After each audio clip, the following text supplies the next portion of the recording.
अब प्रश्न उठता है कि जैसे अमरलोक,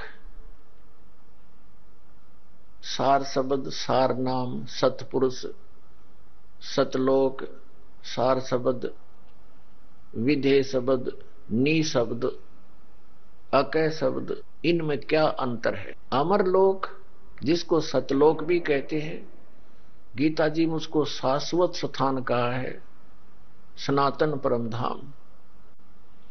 ये वो स्थान है जो कभी नाश में नहीं आता और जहां पर सभी सुख हैं,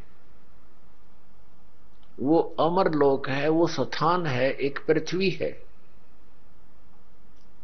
लेकिन वो पृथ्वी इस मिट्टी जैसी नहीं है, वो नूर तत्व से बनी हुई पृथ्वी है। और वहां जो अमर लोक है, सतलोक जिसे कहते हैं, सनातन परम धाम, शाश्वत स्थान, वो सौ प्रकाशित है। जैसे हीरा चमकता अपने आप, मणि चमकती है, ऐसे वो प्रकाश है वहां। और फिर परमात्मा वहां, वो परम अक्षर ब्रह्म यानी सतपुरुष, अकाल मूर्त, वो नर आकार में है, मनुष्य सदृश है उसका शरीर।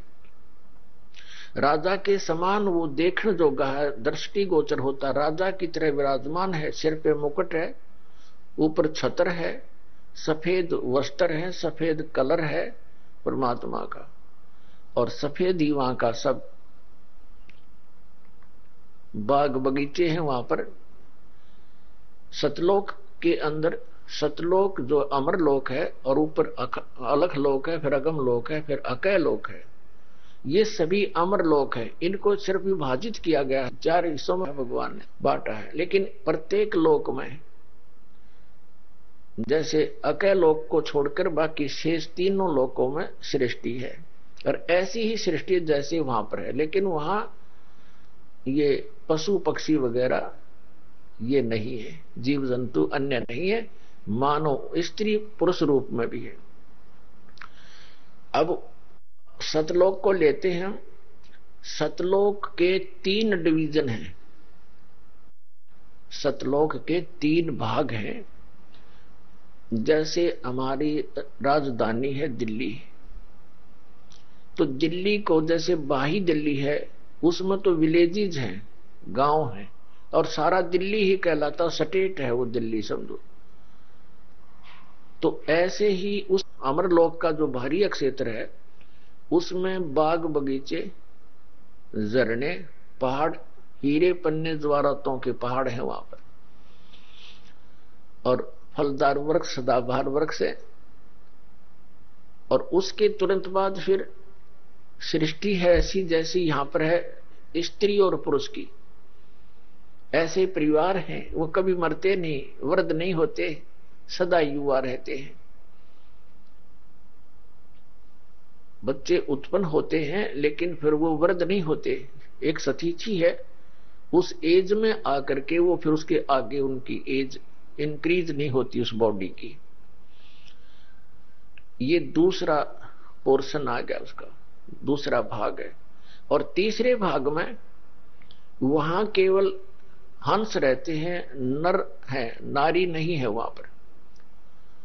और वहां पर जो संतान उत्पत्ति करते हैं अपनी वचन से करते हैं, और नर ही उत्पन्न होते हैं।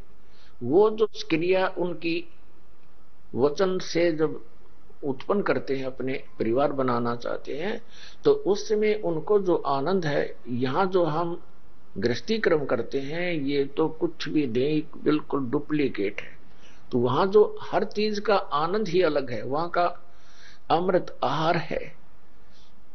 अब जैसे एक तो खट्टे बेर न खावे और एक मीठे बेर न खावे, एक खट्टे आम न खावे और एक मीठे आम न खावे, तो ऐसा अंतर समझ लो। तो वहां प्रत्येक प्राणी सुखी है, राग द्वेष नहीं है, क्योंकि वो बॉडी है ही नहीं जिसमें भी पी हाई और लो है।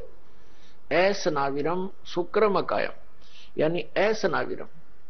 अब वहां का जो शुक्र है वो भी प्योर है, और श्वासनायु नहीं है किसी के शरीर में, ऐसनाविरम है। तो परमात्मा का शरीर जो है वो शुक्रम अकायम है और ऐसनाविरम है।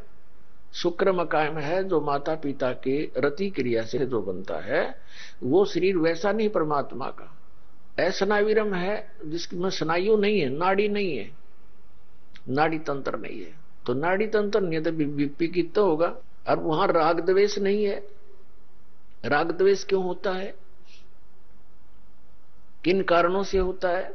वहां खाना एक जैसा है, सबके प्लाट मकान एक जैसे हैं, अभाव नहीं किसी वस्तु का, तो राग द्वेष की समस्या हल है। अब जैसे आप यहां आए हो, ये एक मिनी सतलोक समझ लो, बरवाला आश्रम। आप जी आए हो, आपको मैट बिछे बिछाए मिलते हैं, गद्दे आपके पास हैं, सबको एक जैसी व्यवस्था दी जाती है, बना बनाया भोजन मिलता है। आपको ये नहीं पता दाल कहां से आती है, क्या रेट है दाल का, रोटी आटा कहां से आ रहा है, फिर राग द्वेष समाप्त। ठीक है, क्योंकि हम ऐसे शरीर में रह रहे हैं जिसमें कुछ ना कुछ फिर भी पनप ही जाता है। ये तो एक एग्जाम्पल है, यहाँ का उदाहरण है कि यहाँ वैसे राग द्वेष बनावे तो मूर्ख व्यक्ति कहीं बना लो, बाकी यहाँ राग द्वेष की कोई स्थिति नहीं, कोई गुंजाइश ही नहीं। और वहां तो शरीर ही नहीं है ऐसा जिसमें राग द्वेष हो, कोई अभाव नहीं किसी वस्तु का। यहाँ कई बार ये हो सकता है कि किसी को गद्दा ना मिला घनी संगत की, तो वो दुखी अवश्य हो जाता होगा कि इसने गद्दा मिल गया मुझे ना मिला। तो ये हम काल के लोक में रह रहे हैं, यहाँ कोशिश करते हैं सभी बच्चों को एक जैसी उपलब्धि कराएं, फिर भी कोई अभाव रह जाता है तो साधु संत बहुत अच्छी आत्माएं होती हैं, भक्तजन, वो संतोष करना और परमात्मा के ऊपर विश्वास करते हैं कि जो आपकी इच्छा प्रभु, दास वैसे ही रहेगा। तो इस भाव से भी राग और द्वेष अपने आप नष्ट हो जाते हैं। एक आधा मूर्ख तो होता ही है। मूर्ख का अर्थ ये नहीं है क्योंकि बाहर से जो आते हैं उनको ज्ञान नहीं होता, तो वो व्यक्ति थोड़े बहुत दुखी हो जाते हैं, फिर कुछ दिन के बाद उनको ज्ञान हो जाता है, वो भी ठीक हो जाते हैं। तो इसी प्रकार उस सतलोक के अंदर कोई राग द्वेष नहीं, क्योंकि अभाव किसी वस्तु का नहीं, वहां कोई रोग नहीं, अनाम्य शरीर है, निरोगा बिल्कुल। तो वहां वो सुख है, वहां जरा और मरण नहीं है, वहां मृत्यु नहीं होती किसी की। तो ये स्थिति है उस सतलोक की। वहां जाने के बाद फिर लौटकर कभी संसार में नहीं आते। वो सुख है तो सतलोक में, और हम खोज रहे हैं इस मृतलोक में। यहां नहीं हो सकता, वो स्वप्न में भी नहीं हो सकता।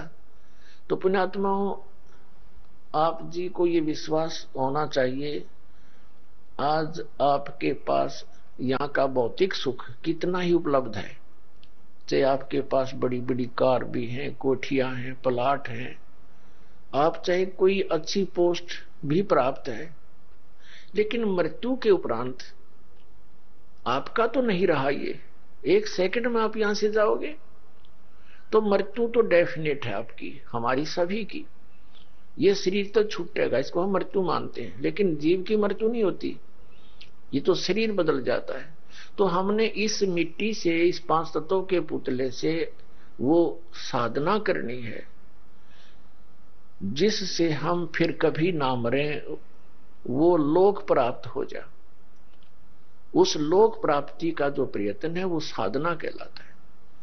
एक बार फिर दोहरा दें, इष्ट देव वो परमात्मा है जिसकी हमें प्राप्ति करनी है, और वो रहता कहाँ है? उस लोक में जाने के बाद हम सुखी होंगे, उसको पाने का, वहां जाने का, वहां जाएंगे तभी उसको पाएंगे। वो अगर यहां आ जाते हैं, आते हैं, जैसे परमात्मा यहां भी आए थे, 120 वर्ष रहकर गए थे, उन्होंने सिर्फ यही संदेश दिया था कि ये लोक सुखदायी नहीं है, या कभी सुखी तुम हो ही नहीं सकते, वहां चलो सतलोक में।